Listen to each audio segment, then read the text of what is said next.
Wow, okay. So we're back. I was just trying this as I got back to my car and it decided to pop back on. Wow. That was ridiculous. Sorry for the disappearance, guys. The stream, yeah, we're back. I'm actually going to, all right, so since there's only 38 people in here, I'm going to refresh the stream. I'm gonna start a brand new one since this one was running for a minute. So join that one, and now that it seems to be letting me back on, so we're gonna restream it so that everybody can, actually, people are streaming back in really quick now. All right, so never mind. Yeah, awesome. Yeah, my bad about that, guys. Let me make sure I got my keys here, and we will head back in. I was gonna come and charge up. Figured I lost my connection for the evening, but I guess that it decided to come back on. Oh, and somebody was asking. Somebody sent some good juju my way, so I wanted to thank whoever it was in the chat. I've forgotten your name now, unfortunately, but I had lost my Doctor Who pin. Now I've lost it again. Oh, no, I don't. So before we head in, I wanted to show you all this sick pin that I got several years ago at like a little pawn shop. See if I can get it focused there. Yeah, keep calm. I'm the doc. All right, so we're gonna head back in, guys.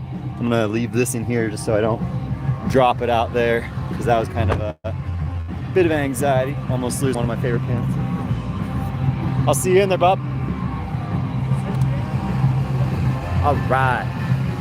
So I need to find a way back in here and hopefully not killing myself, because as you can see, it's dark as all get out here now. But that's because we are not in the actual festival grounds. We're in one of the parking areas where I was parked at, so that's why. So yeah, we're good. This is the right stream. Newest stream is this. I don't want to say that too often though, so yes, it is live now. It is really bad signal out here, so it keeps splitting my streams. I'm really sorry, guys. I wish I could do something about it, but really it's just about the fact that we're out here in the middle of the desert, so that's why it's so hard to stream for anybody, right? Probably why I'm the only person out here really doing it, you know? Everybody else is taking content. What's up? Hey, how's it going? All right, so hold on, let me get in the comments here. The jammers are set up. It's preventing us from live streaming. You know, I don't see any jammers. I actually like took a good look after like it went down last time, because I was like, what the hell? That was like the worst possible time for it to implement that and for people to think that it's like jammer, you know, because we were talking about some high level stuff. Alien Cocktail, what would be the main liquor from Tyler Barrett? Tyler, thank you for the 2 bones. And I got to think about that one for a minute. Main ingredient for, it's got to be absinthe, right? You know, because it's kind of like trippy. It's kind of green. Absinthe's green. Martians are green. You know, it's absinthe. There you go. Make me a mixed drink with absinthe, and we're gonna be friends, because I already like absinthe. I love black licorice. I'm a weirdo like that. There's like only 1% of the population. Yo, do you guys like black licorice? Black licorice. I've tried it. It was. Yes, kind of. We have some glow sticks. We got some glow sticks. That glow? I don't have any favorite glow sticks. Yeah. But I will Make them fly. How? Just throw them? No, you twist them like helicopters. Yeah. Oh, okay. Yeah. Hold on. Here, Do you have hold this signal? one. Do you have signal? Yeah, I got a few hundred people in here. What up? We got glow sticks. Glow sticks. Those things don't get too much lift. They don't. Oh, there you go. Yeah. Hi, man. You guys have a good How's it going? Good. Good luck with that. All right, guys. It's awesome out here. There's so many cool people.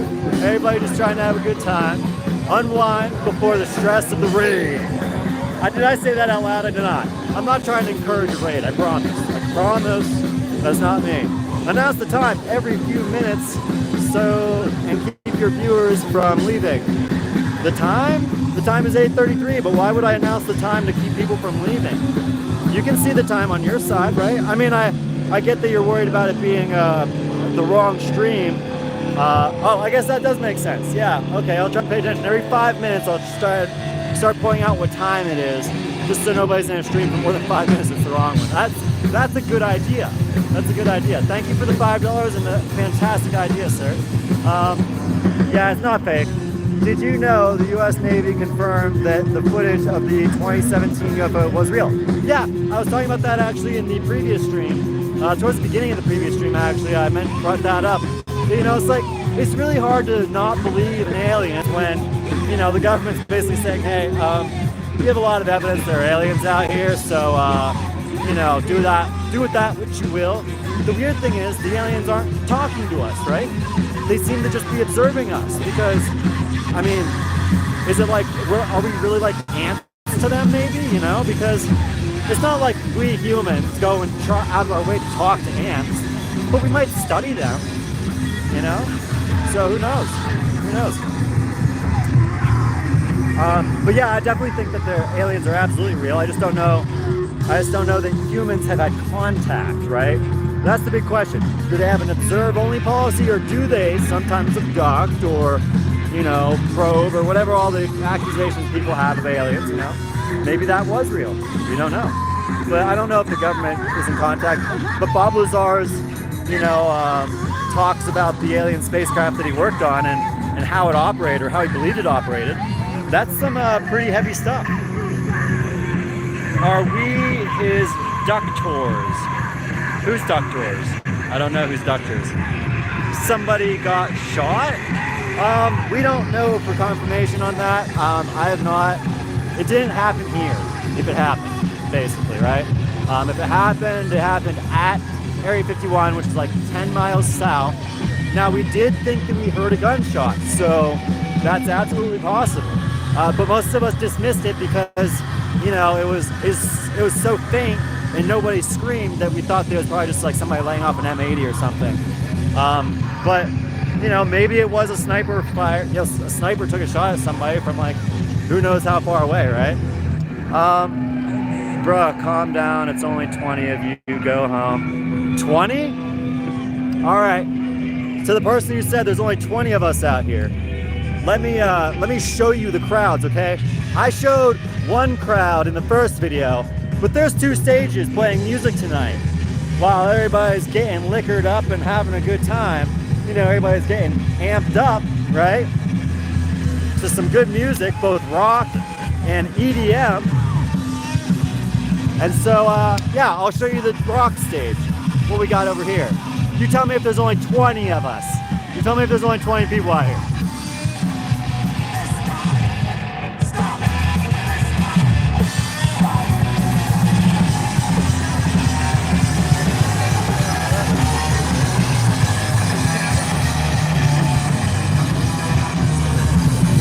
That's one stage.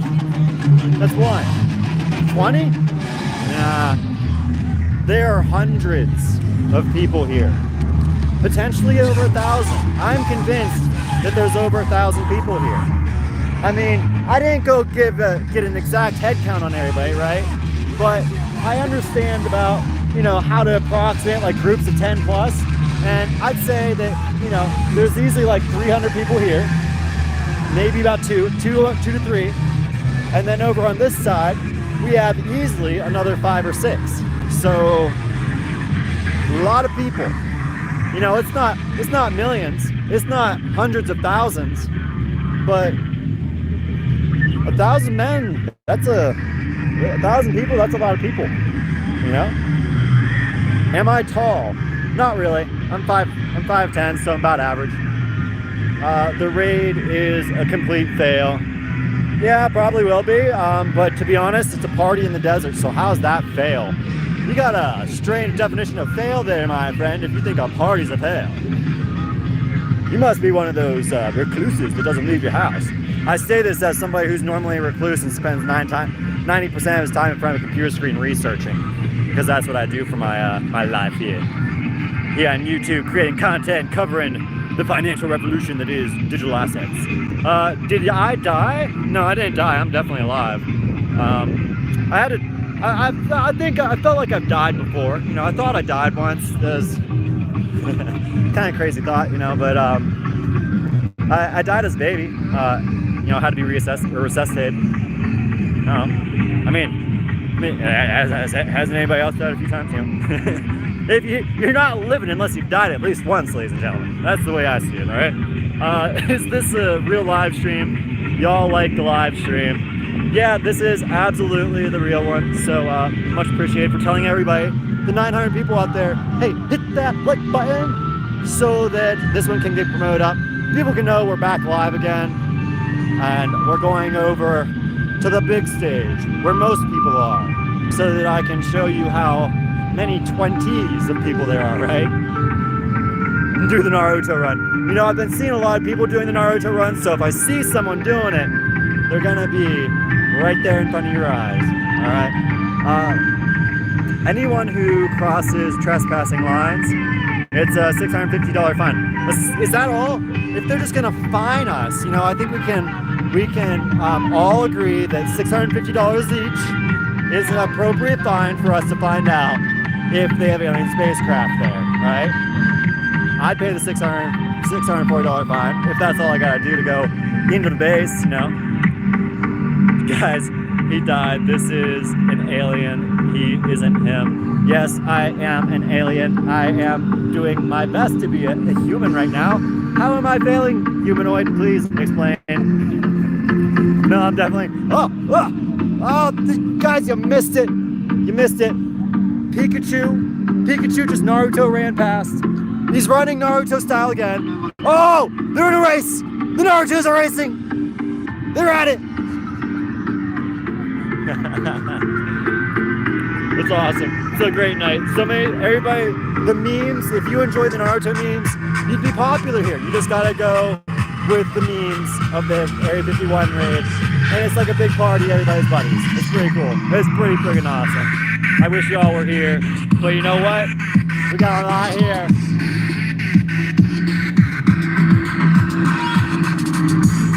So maybe next year, right? Maybe next year you guys can come. Who's that? Coda Hyatt from Pennsylvania. Say hello to all my family back home, because I'm from the same state, my brother. Hope it's warm up there. It's getting cold out here, not gonna lie. My hands are going numb.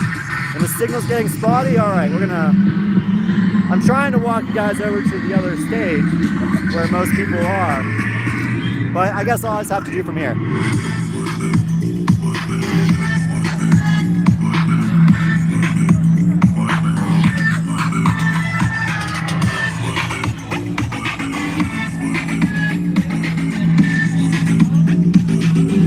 It's just a little more than 20. And again, there's two of these camps here. And they're competing to see who can play their music the loudest. It's kind of fun. It's enjoyable. Let's see. Let's get some comments. Who we got? Guy, I'm gonna have to block you, Charles. I'm sorry, but you're like spamming now, and we gotta keep the spam at a minimum here. Let's see. 1:34 in Australia. It's pretty late there, my friend, or is that in the afternoon? Why is everybody saying I died and got replaced? That's some creepy stuff. I'm surprised that the fake streams with your old clips in the afternoon are still going, like Zader and Epic Vids. I didn't see Zader or Epic Vids doing my stream, so since I didn't shout them out to tell everybody to go report those two streamers, Zader and Epic Vids, I guess that's why they haven't gotten taken down yet. So if you're in the stream, if you want, you know, the person who's actually making these live videos for you out here to get credit, then please go report those channels so that they're not making hundreds of dollars and taking other people's money by pirating somebody else's content. I mean, it's up to you. If you don't care about that thing, so be it. I get it, you know. I like watching my anime on, you know, on free sites too. You know, I get it. We all do our thing, right? I'm not condoning pirating of any kind. But let's see, Mono Boy YT. That's all I gotta do, dude. Or if you want to help me out, get rid of those people, then just report their channels. And that's all we can do. When will the raid start? The raid starts after the music dies. And that's when it'll happen. The Brutal Moose? What? Never mind, same as Cali time. It's 8:30 here too. Cool. Yeah, we're now at 8:43. If it's not 8:43 and you're watching this, 8:43 Nevada time, so West Coast. If it's not that time, then in the West Coast, then you're in the wrong stream because this one dropped. We seem to have a problem whenever the stream goes beyond like 25 minutes, or the chat, or I seem to get more than like 2,000 people in here. It seems to overrun it. So we're starting to get up there in numbers. So I just want to say that now, now that we're only 15 minutes in, you know, hopefully people were paying attention before to the last call out. But yeah, let's see. Sorry, I'm trying to put my hand in my sleeve because it's actually trying to get cold. Would you contact a species that shoots first? No. No, if a species shoots first, well, first off, yeah. Oh, you're talking about like for humans, yeah, like why aliens don't talk to us. Yeah, that, absolutely. I was gonna say, well, I mean, if the aliens shot us, we'd be dead immediately, so it's not like we get to contact them after they shoot us and blow up our planet, you know? But at the same time, like, that's why I find it strange that they haven't contacted us, because, you know, if anything, they just don't contact us because they don't feel that, you know, we are even close to what they are in terms of like the kind of power that those individuals would wield. Like it's like that old saying, you know, a sufficiently advanced enough species would be indistinguishable from a god, because they would be able to do things that we would find to be, you know, in many senses divine. And funnily speaking, there's a lot of people here at Area 51 who believe that Alien God is going to land tonight.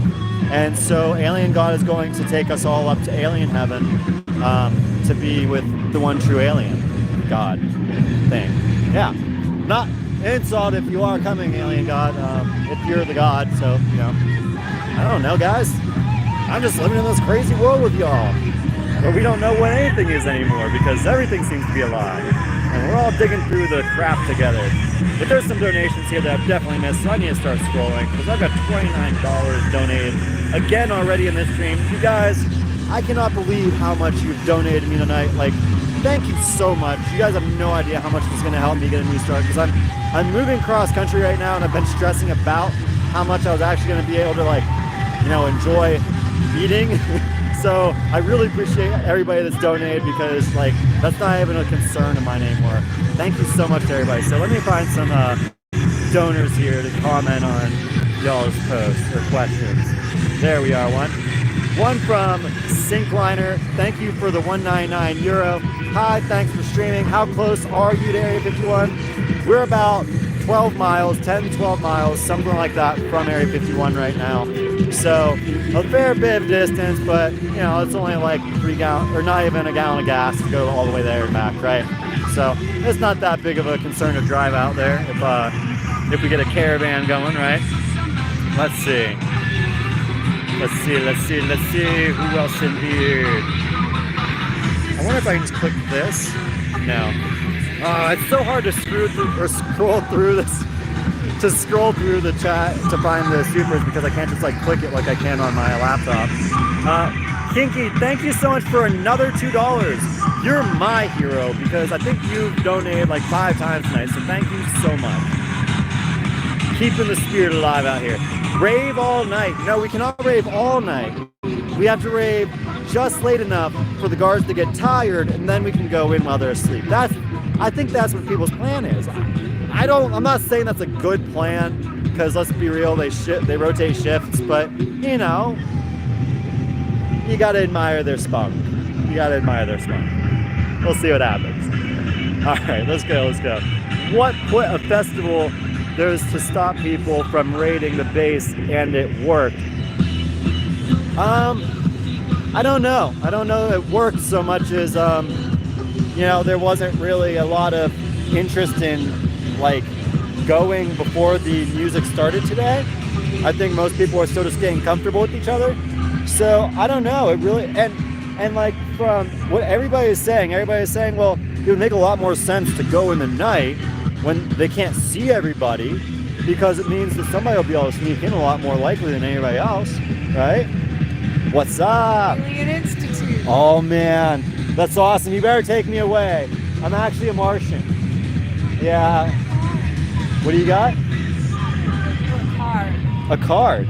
It's a new YouTube channel. Oh, well, I'm out here on YouTube right now, so why don't you tell everybody your channel? Oh, you're on YouTube, all Yeah. right. So what's your channel name? It's the Alien Institute. All right, so what, do you have a lot of videos up there already?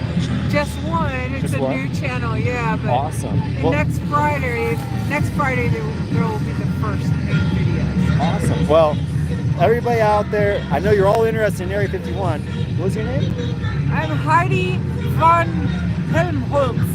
So Heidi from the Alien Institute over on YouTube. Go give her a subscribe and a follow so that you can help this woman grow her channel to bring you all the news about what's going on with the Yeah, aliens. and the goal is to advance humanity. The aliens are waiting for us to catch up. Absolutely. I think most of us agree with that. Right. Absolutely, Heidi. Right on. Great. Oh, you have a card, right? I do. Absolutely. Hand it All right, over. hold that up. Here you go, guys. The Alien Institute over on YouTube. It's reversed. So inverse your cameras, right? Either that or I'll read it for you. Huh? Humans to Mars. Yes! I've been saying this on my channel for months. Yes. Follow the Martian Report. All right. So there you go, guys. We have the Alien Institute, which is an Earthling conquest, or Earthlings conquering outer space. Well, I will say this. I do agree that we need to contact the aliens, but I don't think we should use such strong words as conquering. I think that's why they're not talking to us, but I do admire the spunk to Heidi. Awesome people out here. Everybody, people of all kinds of colors. All right, so let's see. Let's scroll through the chat, get a few more questions. When's the raid? Well, right now it's 8:50 West Coast. So if it's not 8:50 in the West Coast, you're on the wrong video because we're getting up there in viewers. 13,000 or 1,300 people right now. 300 likes though. You guys don't like me too much. I feel hurt. It's upsetting.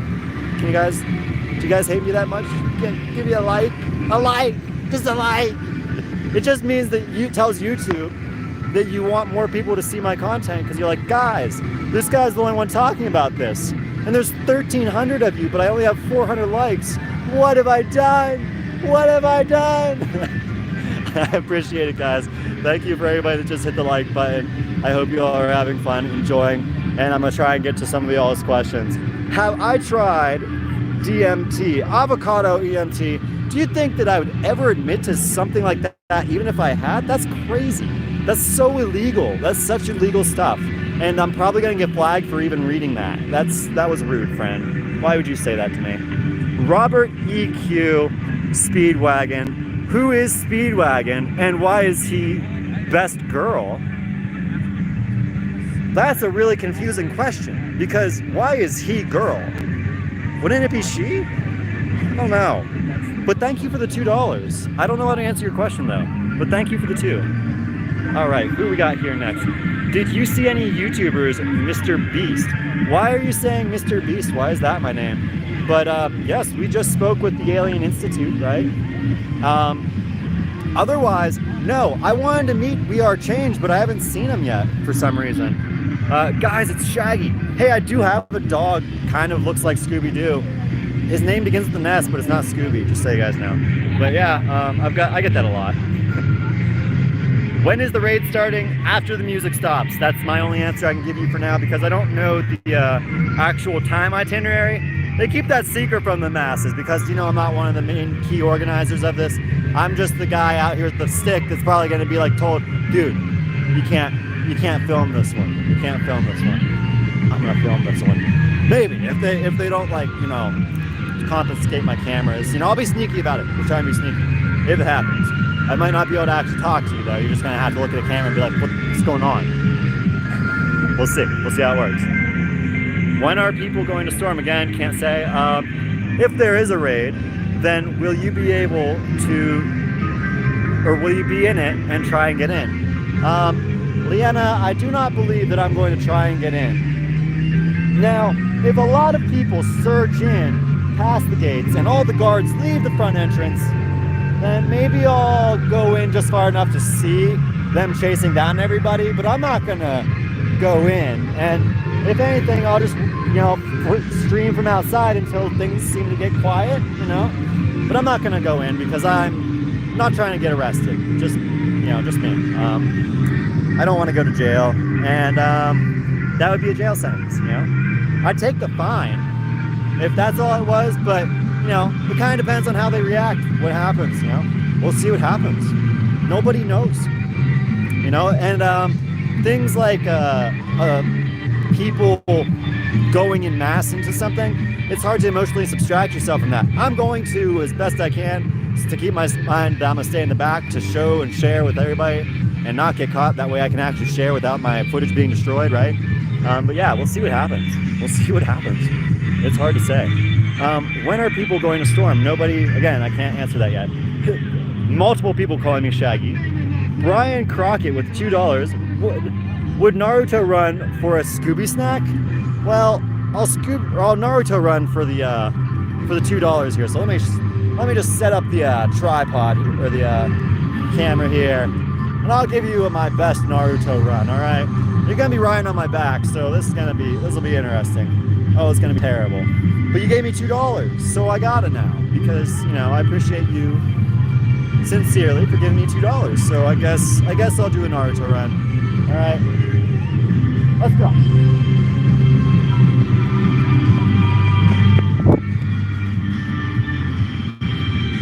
There you go, brother. Now I'm expecting that a lot of people are gonna ask me to do it now, so that's why I only gave you like 2 seconds, because $2, right? $1 per second, that's how this works. I will run around this place for hours if you pay $1 per second. Let's see. $5 from, Kinky, you're my BFF. I think that you've donated more than anybody else in the stream. Now with $5 saying, they feed me shitty pedigree dog food down here. Bring me salvation. Guys, ladies and gentlemen, we have to save Kinky Dona, all right? Kinky Dona is paying all he has in alien money to the Martian Report to get the message out. We need to save Kinky Dona, all right? It needs to happen. Kinky Dona needs us. Kinky Dona, thank you for the $5. Keep the guy at the back. Is there a guy at the back? I don't see nobody following me. Making me paranoid. You will most likely get shot if you invade. Probably. Why do you think that I'm so cautious about the even saying that I will join in such a thing? I'm waiting to see what they do if people actually do it, right? If people actually do it, then, if they don't shoot, then, worst case, it's a fine because I'm trying to get press coverage, right? But yeah, I accept the fine. I feel like so many people have donated enough already tonight, and from how many views I've gotten, I think that I might be able to afford the fine from how much you guys have afforded me. I think you guys have at least paid for my gas and my food to get out here from all the awesome people who donated to me tonight. So thank you guys so much for donating. It really means the absolute world that so many people have donated so much in one freaking night. I think I've earned more tonight on YouTube from all of you guys than I have in the last 6 months of creating content. So thank you guys so much. Absolutely awesome. No, I'm not answering that call. Why is somebody stop trying to call me while I'm live streaming? Free Kinky, $2 from Brian. Ladies and gentlemen, we got a free Kinky. When is the raid starting again? Don't know. Why is that the one that keeps? Is there police there? Actually, there is. There's a lot of police. Let's see. All right, those are police over there. The ones that are just on camera, behind the chat, where the chat will be. Those are police, and then there's police all through the actual campgrounds over here.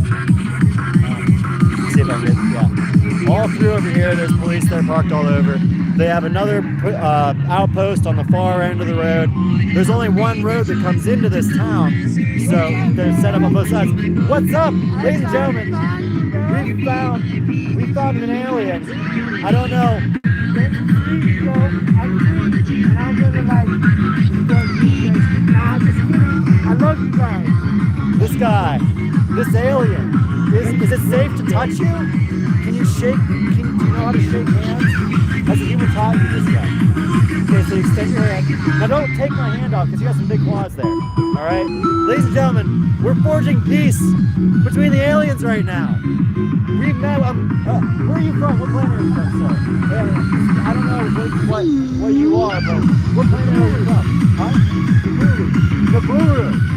I heard that's kind of a bad plan, but you seem cool. It's real. All right, well, thank you so much for coming over and then engaging with us. Ladies and gentlemen, we're shaking the hand of an alien. An alien. Oh my God. Is that the first time you touched a human? There's a human that taught me something really cool. What's that? Yeah. Ladies and gentlemen, an alien is giving me a hug. I don't know. Thank you so much. Are you kinky? Are you kinky, Kobo?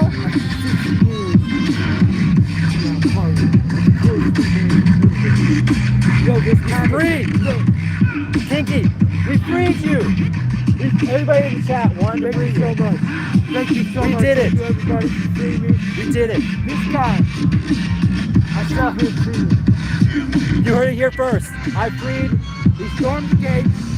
we went through, and this is what happens. We meet aliens. I can't thank you enough.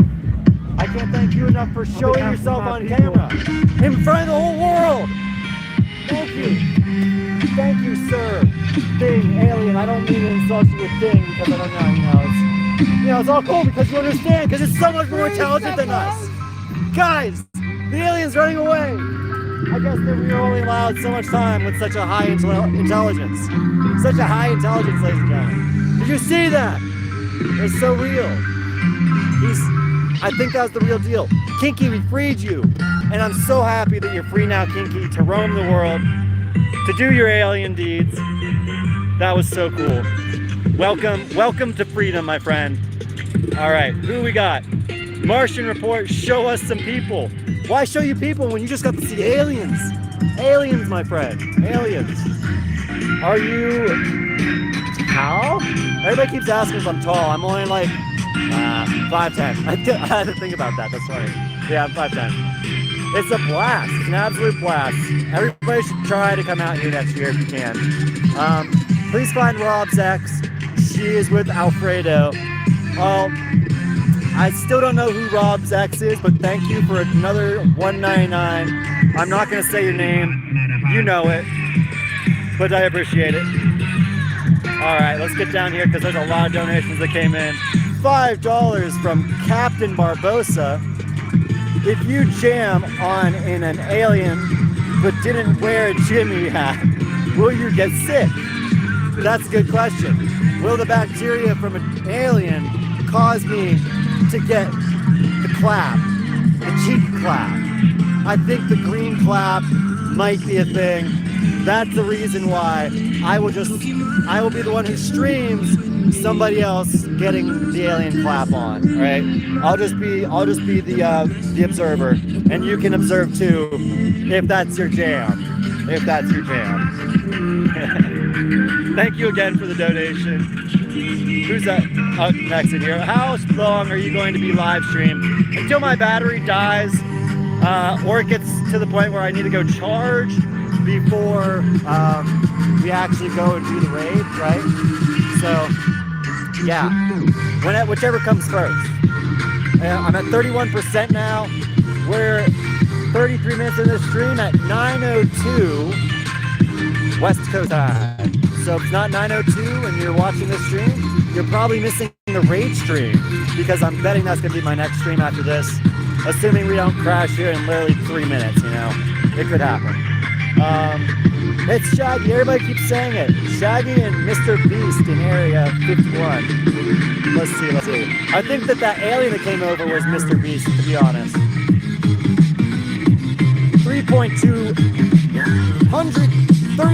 3,000 people in here. Guys, if you could do me a huge favor, hit that like. If you're in the stream right now, you're seeing this, hit that like for this being the live stream, the premier live stream for Area 51 raid. live from Rachel, Nevada. This is the pre-raid party before Rico and threesome aliens. Maybe we all just whip out at the gate, but I cannot say for certain because I'm not going to be the one to try and motivate people. I'm just going to stream it. I don't want to be brought into being considered the one who promoted it or provoking.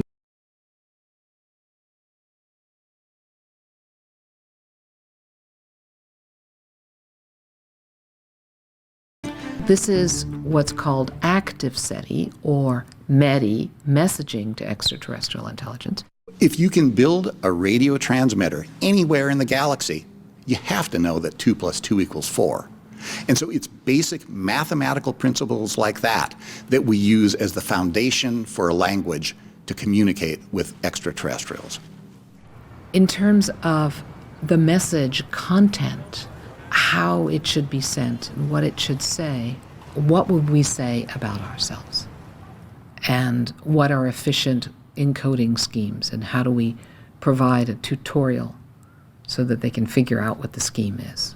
My suggestion is to send the internet, right? Send so much information that they can look through it and find pictures, videos, sounds, text, of course, and they'll be able to understand it, sort of like the hieroglyphics. Several messages have already been sent to space, and we hope to receive an answer someday. The first sent message was attached to the Pioneer 10 space probe, launched by NASA from Cape Canaveral on March 2, 1972. A golden anodized aluminum plate designed by astronomers Carl Sagan and Francis Drake was affixed to the probe. It was a kind of an interstellar message in a bottle. On it, drawings of 2 human figures appear, one feminine and one masculine, with the image of the spacecraft behind them to show the proportion of the human silhouettes. Our address in the universe was also included, as well as a scheme of our solar system. Another similar plate was affixed to the Pioneer 11.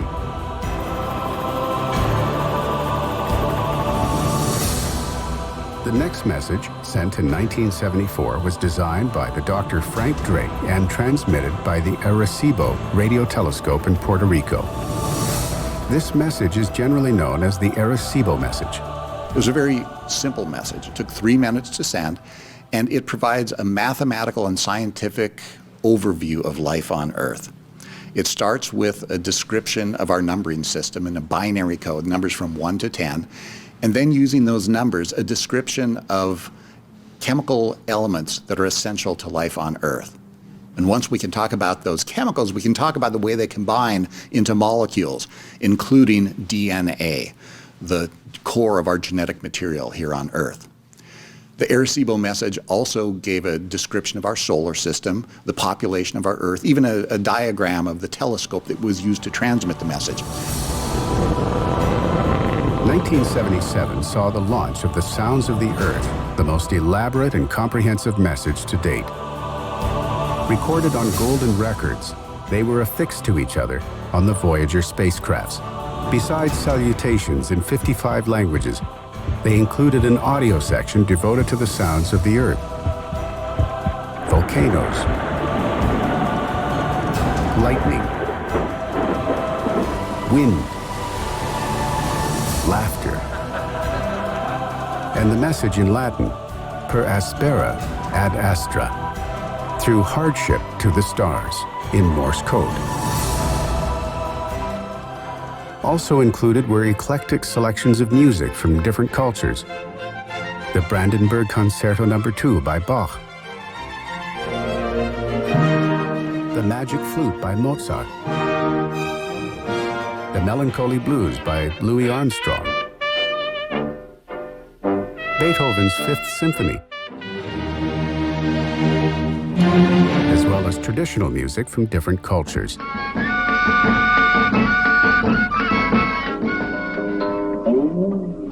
In addition to the audio, 116 photographs were sent showing different forms of life on the Earth and human society. Mathematics definitions, the structure of DNA, a diagram of the fertilization and birth, a violin with musical notes, and so on. Will anyone receive these messages Will we have an answer? But above all, what will those who receive this message be like? I think that one of the best things about finding life, a second Genesis, life that isn't related to us, somewhere else will be to begin to understand how biology can be different. I mean, we don't even know if they'd have the similar biochemistry. But on the other hand, we're carbon-based life forms, and carbon, which is all over the universe, of course, is great at hooking up with other atoms to make complex chemistry, and since that's what we are, they might be carbon-based. That's not crazy. We're having a hard time figuring out what other ways there might be. We're working on it from the bottom up with synthetic biology, trying to build life in other ways. But I think life elsewhere will have evolved to be perfectly suited to its environment. If the environments are similar to ours, then there could, in fact, be a lot of similarities. If the environments are extremely different from those that we enjoy here on this planet, then I think it's unimaginable. I'd love to find out what we can't imagine.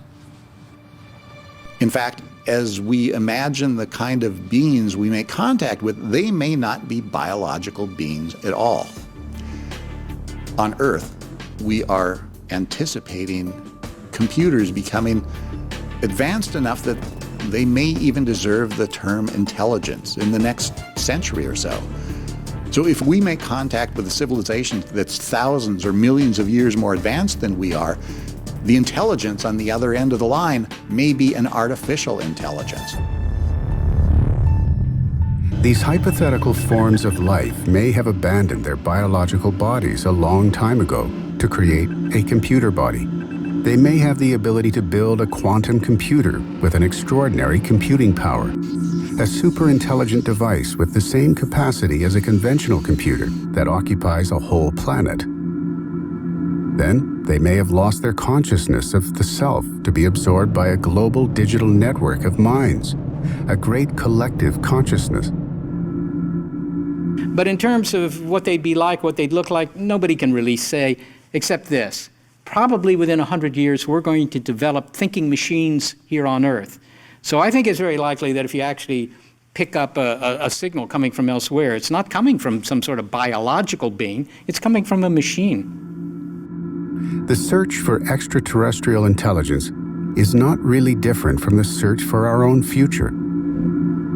The absolute ignorance about the possible aims of an extraterrestrial intelligence is what has led some scientists to voice their misgivings about announcing our existence to extraterrestrials, at least until we know their intentions toward us. Active SETI is a controversial topic. No less than the cosmologist Stephen Hawking warned, do not transmit to ET. When he said that in 2010, his concern was that aliens may invade Earth to strip mine our planet, taking our rare resources. Well, Hawking is a genius, but he can't predict the future. And so there's no way he could have told that Earth-like planets are distributed everywhere. But even if there is a danger, even if another civilization can come to Earth, it's too late to conceal our existence. Any civilization with the ability to travel between the stars can already pick up our radio and TV signals that are leaking off into space. There is no added danger of transmitting signals through active SETI. In any case, considering the data we now know, a first contact may be possible in a short time.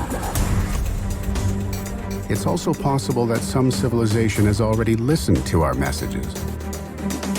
Nevertheless, how is it possible that if there are other civilizations, we haven't yet received any evidence of their existence? This is what is known as the Fermi paradox. The physicist Enrico Fermi famously asked, where are they? The idea was, if in fact the universe is populated with life, why haven't they come here?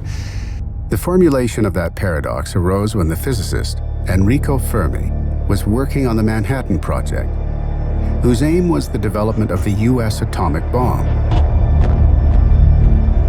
Fermi's answer to his paradox was that every advanced civilization develops, along with its technology, the potential to exterminate itself, as was thought to be happening at that time.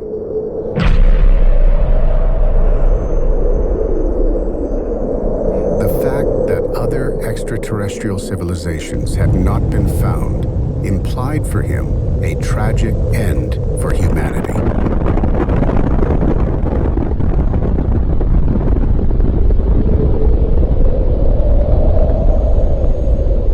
However, there are several possible solutions to the Fermi paradox. They do exist, but they are not communicating with us. They do exist and communicate, but we can't hear them. They do exist and have been here, but we weren't. They do exist, but most people don't know it yet. They have disappeared. Maybe these civilizations have already destroyed themselves as a consequence of a nuclear war or some other cause. But we find even more solutions to the paradox. Well, there are a lot of answers to the Fermi paradox. One is that it's actually very difficult to travel between the stars. Even over the course of long periods of time, it takes a lot of energy, it takes a lot of commitment, and anything that you can gain in terms of information, you could get a lot cheaper simply by sending radio signals. Another possible solution is that we aren't interesting to them. If some civilization were able to come to the Earth from the stars, it would have to be thousands or millions times more advanced than ours, and we may not have anything interesting to offer them. Such a civilization might consider us as primitive, as we consider a simple beehive. Would it make any sense for us to interact with bees and try to make them understand our advances in spacecraft missions, nuclear energy, or quantum mechanics? Or maybe there is colonization and we just don't happen to see it because it's not nearby or it isn't very obvious. Paradoxically, the galaxy could be filled with intelligent forms of life, but we are so primitive that we have not even realized it. Another explanation for the Fermi paradox is that we may have already received those signals, but we haven't realized it. We haven't perceived the signals, or we haven't been able to understand or decode them. In this case, some strange signals from outer space have been received. Their origins are now being investigated, and they have posed serious questions for scientists. The most famous signal that's been detected came in 1977. It was at Ohio State University's Big Ear radio telescope.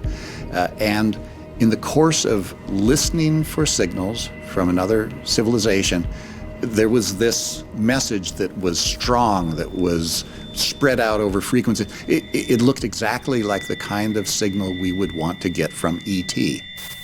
During his work on the night shift on July 15, 1977, Jerry R. Ehman, professor of the State University of Ohio and SETI project volunteer, observed the weird transcription of the radio signal made by a computer in a section of paper feed to confirm later that it was the most intense anomalous signal detected up to that point by a radio telescope.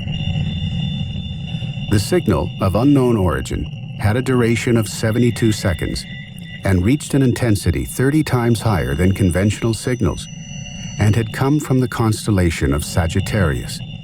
In fact, it was so astounding that when the technician was looking at the printout the next morning, he wrote "wow" in the margin, and that's become known as the wow signal.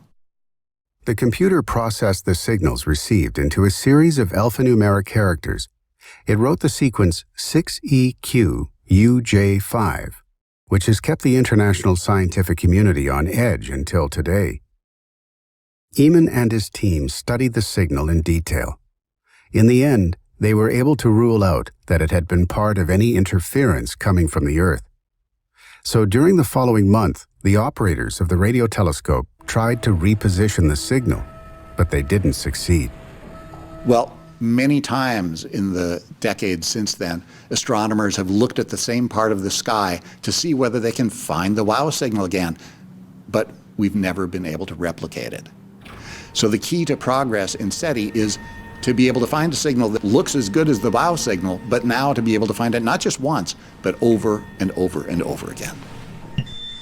Today, the origin of that signal is still under investigation. Another signal which provoked important debates was the radio source SHGB02+14A, discovered in March 2003 by SETI at home and announced in New Scientist on September 1st, 2004. Since SETI at home started, more than 5 billion signals have been detected that, because of their mathematical profile or their lack of repetition in time, have been ruled out. Among all of them, the candidate SHGB02+14A was one of the very few that was confirmed again, and the only one to maintain a high statistical chance of being intelligent and of extraterrestrial origin. Another relevant signal was the one observed by the Australian astronomer Regbur Bathal, a SETI collaborator, who found a strange signal close to what years later would be confirmed by NASA as the first habitable planet, the Gliese 581, just 20 light-years away. On the NASA website, in the section Astrology Picture of the Day, we found an explanation for the signal. No one knows for sure what caused this signal. There is a slight possibility that it just might originate from an extraterrestrial intelligence. Many unusual signals from space remain unidentified. The study of signals possibly emitted by an extraterrestrial intelligence is a delicate matter that requires a great deal of confirmation. First, if you think you have a signal from an extraterrestrial, make sure, check with colleagues, double check your data. And then secondly, if you're really pretty sure you found it, tell the whole world. Despite countless conjectures about a possible contact or some evidence that is being hidden, SETI states that we haven't yet received a confirmed signal and makes it clear that as far as SETI is concerned, it wouldn't be a piece of information to hide. A lot of people in this country figure the federal government would cover it all up because the public couldn't handle the news. Well, we know that isn't true because we've had false alarms. And what actually happens is the media are very interested. The newspapers, the radio shows, TV shows, they call you up right away if you get any kind of interesting signal. So according to the SETI protocol, the day they confirm the first signal indicative of extraterrestrial intelligence, they will make the news known worldwide. A fact that, considering technological advances, may occur in a short time. Seth Shostak declared before the House Science Committee of the American Congress that in a couple of decades, we will have found evidence of its existence. The chances of finding it, I think, are good. And if that happens, it'll happen in the next 20 years, depending on the financing. There are sort of guesses as to how many societies might be out there broadcasting, and those guesses run from maybe 10,000 to 1 million. Well, if the correct number is anywhere in that range, then we should find something within a few decades. So, this is not like building cathedrals in the Middle Ages. This is something that's going to work within one generation if it's going to work at all. If I had to bet when we will find intelligence beyond Earth, I'd say in the next 20 years. And it's simply because technology is advancing all the time. SETI success depends on computing power. What will happen from then on? What will occur when we receive a signal and it is confirmed as extraterrestrial? How would that affect our lives, our priorities, our conception of the world, and our own identity? Is humankind prepared? So what happens if we find a signal? If we find evidence that they're out there, people will still go to work the next day, or if they're in school, they'll still go to school. They won't divorce their spouses. There won't be civil unrest. They won't be rioting in the streets. It's just that we will know something really important, that as wonderful as Earth is, as wonderful as our species is, we're not the only kids on the block. And I think it's good to know that if it's true. In January 2010, the Royal Society held a conference entitled The Detection of Extraterrestrial Life and the Consequences for Science and Society. The introduction of the conference was as follows. Astronomers are able now to detect planets where life may exist, and the living generation could see the signature of extraterrestrial life being detected. Should it turn out that we are not alone in the universe, it will fundamentally affect how humanity understands itself, and we need to be prepared for the consequences. Over the long term, if you actually did get a message and could understand it, of course, that could be very transformative. Imagine, giving, Neanderthals the keys to your local library. Say, hey, you might want to read some of this stuff. I mean, that would change everything for them. So there is that potential, although I think it's a fairly far-fetched idea. Concerned that a discovery could be close, humankind has slowly started to prepare itself to establish a protocol procedure. Neither a country nor a collective of people would be represented, but all of humankind. There's a protocol called the Declaration of Principles Concerning Activities Following the Detection of Extraterrestrial Intelligence. And this provides guidelines about what do we do next. The most fundamental issue raised in this protocol is before there is a reply, there should be broad-based global discussion. That if we are to speak to another civilization, if we are to send a response, it should be a response that has gathered global input. This wasn't transmitted to the SETI Institute or to any other organization. The message was transmitted to Earth. It belongs to the whole Earth. It should be shared widely. Most scientists agree that a finding like this would alter and transform the status quo in many ways. What would be its effect on our society, our science, our technology, or our religion? So for me, detecting another civilization is a way of coming to a better understanding of who we are as human beings. It would mean a chance to see whether the ways of knowing that we've developed here on Earth, our math, our science, our ways of expressing ourselves, our music, our art, are they somehow tapping into something that goes beyond Earth, or are they uniquely ours?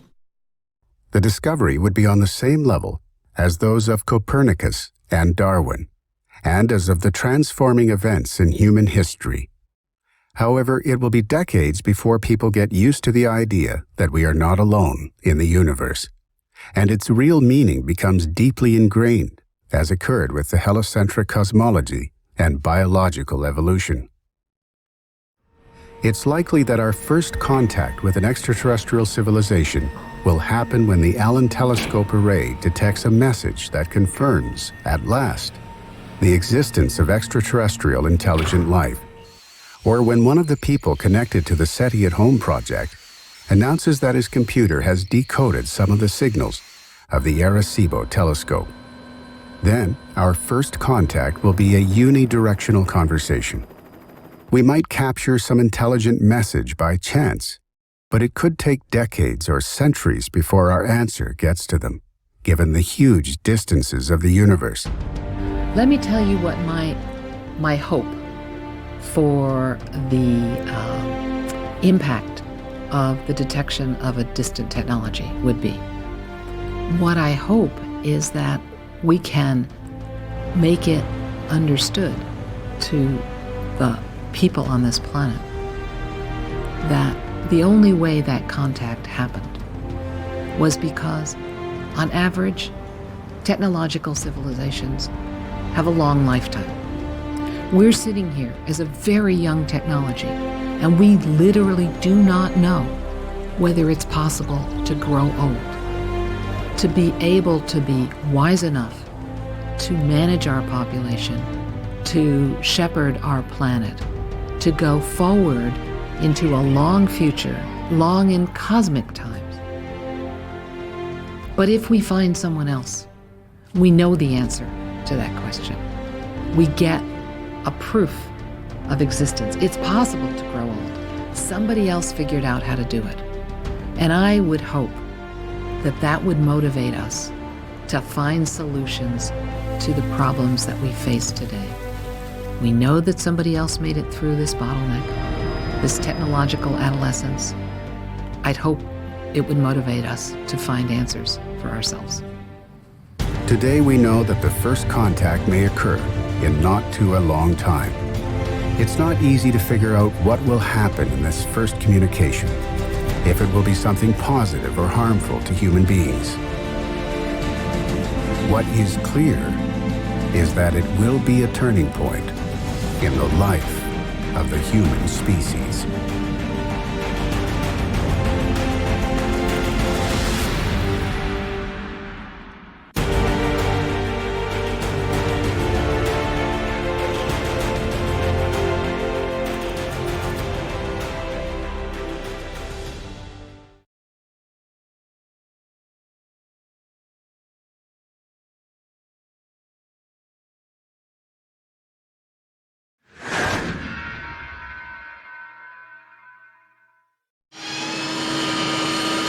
Watch this.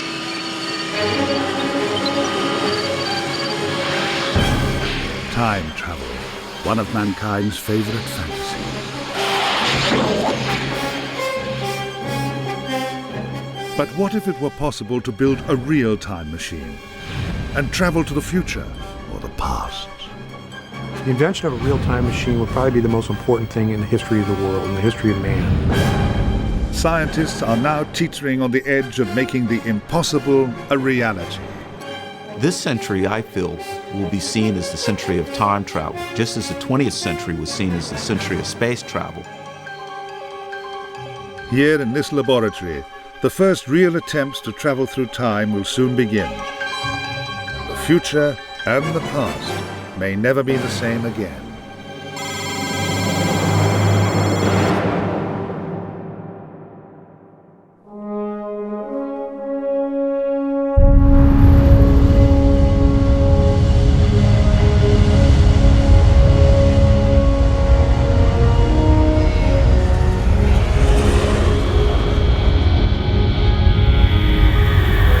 Imagine a time, say about 100 years from now, when time travel is no longer science fiction.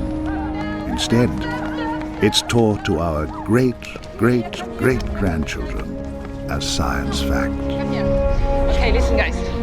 We've got a lot to get through today, okay? Shh. So keep close together. No wandering off. Now come with me. Here stands a monument to mankind's greatest single scientific achievement, a museum of time travel.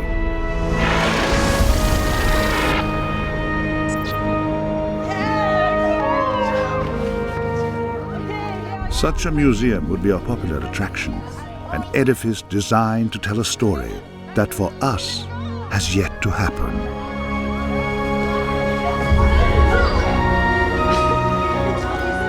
Strange as it may seem, this future is not beyond the realms of possibility, for we are on the threshold of mastering time itself. So here it is, the Museum of Time Travel.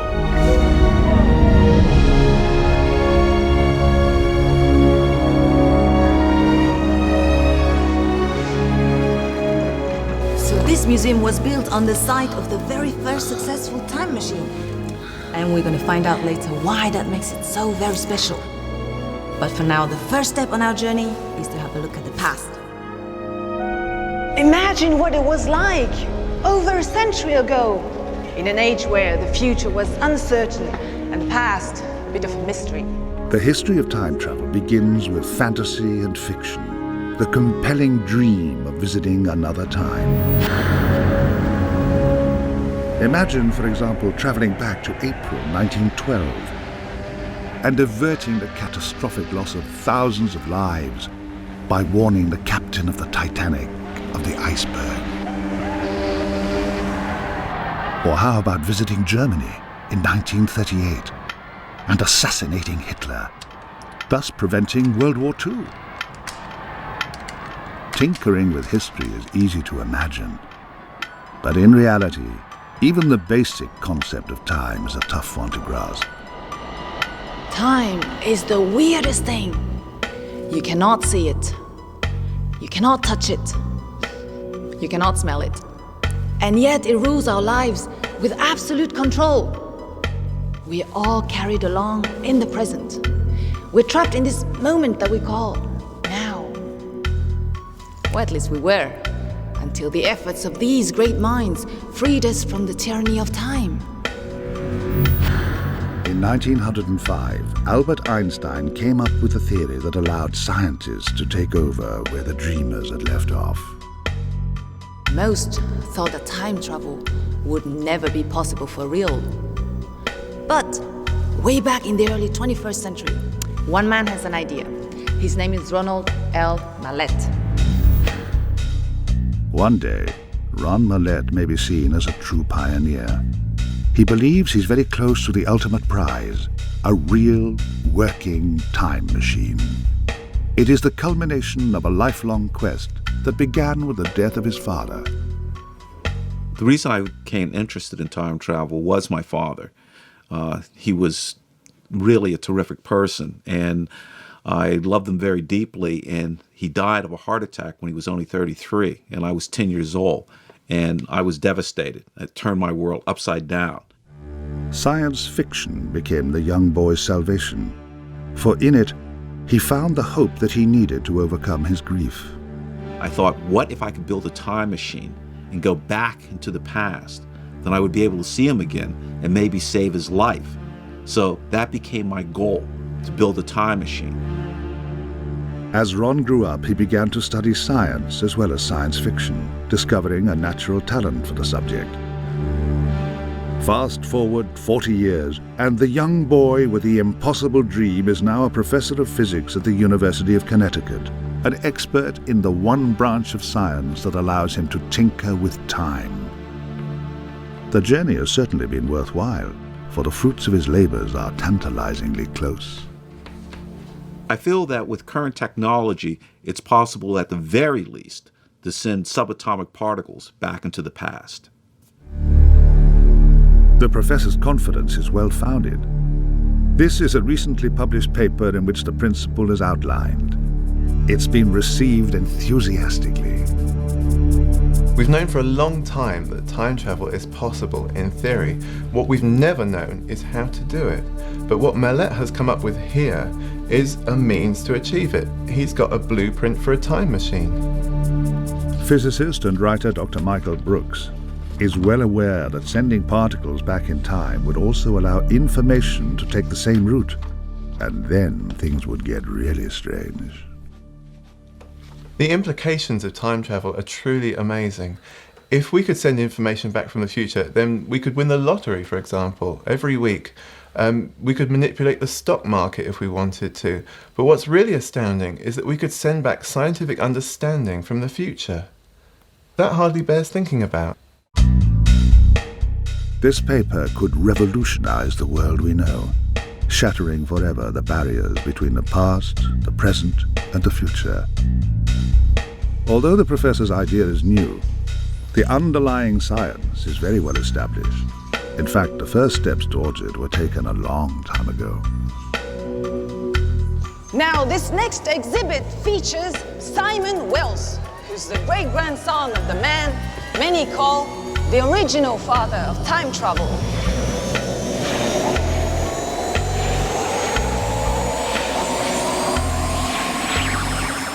Hi, my name's Simon Wells. My great-grandfather was H.G. Wells. In 1895, he wrote a very famous book called The Time Machine. And early in the 21st century, I made a movie out of that book. Do you want to take a look?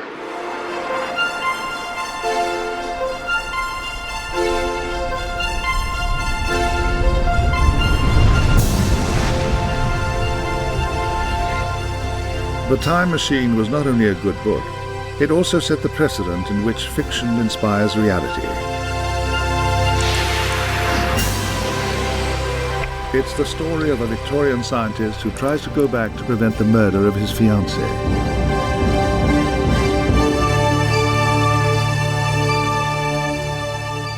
The sad bit is that he discovers he can do nothing to change the past, and eventually he travels into the far future to witness what becomes of the human race.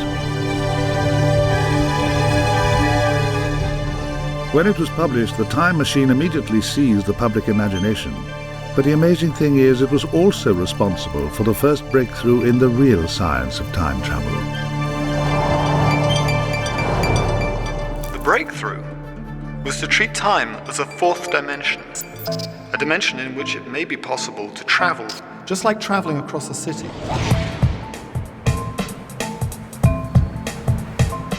Imagine Professor Millett gets an invitation to a meeting in New York City. Thanks. To make sure he gets to the meeting, the invitation must have a number of pieces of information on it. First, he needs a street number. Since New York is laid out on a grid, that number will give him a position in the north-south direction.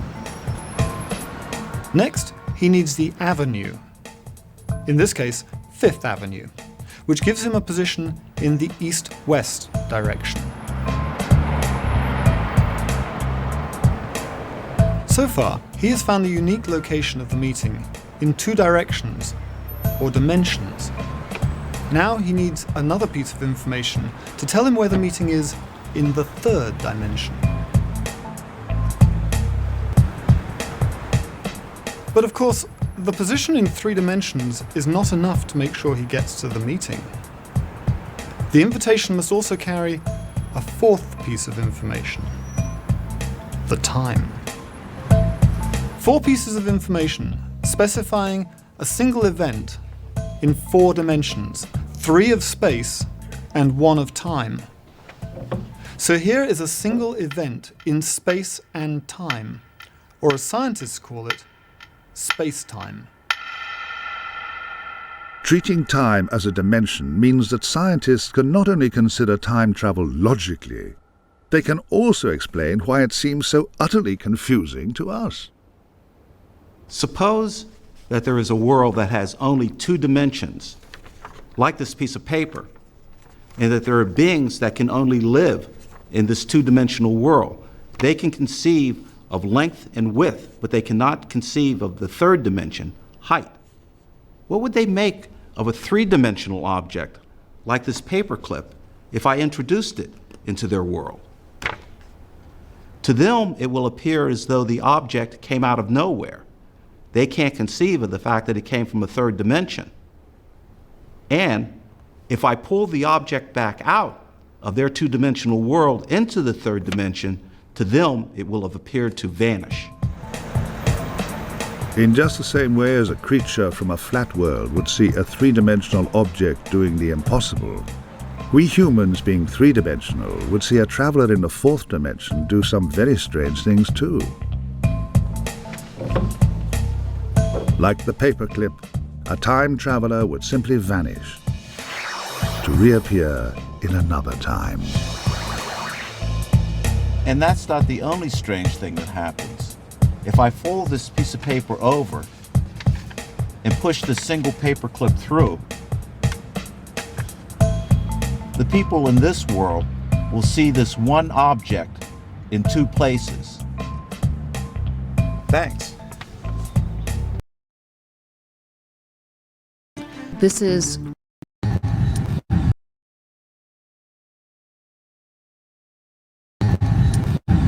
And is it 5 seconds this time? Wow, okay. So we're back. I was just trying this as I got back to my car and it decided to pop back on. Wow. That was ridiculous. Sorry for the disappearance, guys. The stream, yeah, we're back. I'm actually going to, all right, so since there's only 38 people in here, I'm going to refresh the stream. I'm gonna start a brand new one since this one was running for a minute. So join that one, and now that it seems to be letting me back on, so we're gonna restream it so that everybody can, actually, people are streaming back in really quick now. All right, so never mind. Yeah, awesome. Yeah, my bad about that, guys. Let me make sure I got my keys here, and we will head back in. I was gonna come and charge up. Figured I lost my connection for the evening, but I guess that it decided to come back on. Oh, and somebody was asking. Somebody sent some good juju my way, so I wanted to thank whoever it was in the chat. I've forgotten your name now, unfortunately, but I had lost my Doctor Who pin. Now I've lost it again. Oh, no, I don't. So, before we head in, I wanted to show you all this sick pin that I got several years ago at like a little pawn shop. See if I can get it in focus there. Yeah. Keep calm. I'm the doctor. Alright, so we're gonna head back in, guys. I'm gonna leave this in here just so I don't drop it out there, because that was kind of a bit of anxiety. Almost lose one of my favorite pins. I'll see you in there, Bob. Alright. So I need to find a way back in here and hopefully not killing myself, because as you can see, it's dark as all get out here now. But that's because we are not in the actual festival grounds. We're in one of the parking areas where I was parked at, so that's why. So yeah, we're good. This is the right stream. Newest stream is this. I don't want to say that too often though, so yes, it is live now. It is really bad signal out here, so it keeps splitting my streams. I'm really sorry, guys. I wish I could do something about it, but really it's just about the fact that we're out here in the middle of the desert, so that's why it's so hard to stream for anybody, right? Probably why I'm the only person out here really doing it, you know? Everybody else is taking content. What's up? Hey, how's it going? All right, so hold on, let me get in the comments here. The jammers are set up. It's preventing us from live streaming. You know, I don't see any jammers. I actually like took a good look after like it went down last time, because I was like, what the hell? That was like the worst possible time for it to implement that and for people to think that it's like jammer, you know, because we were talking about some high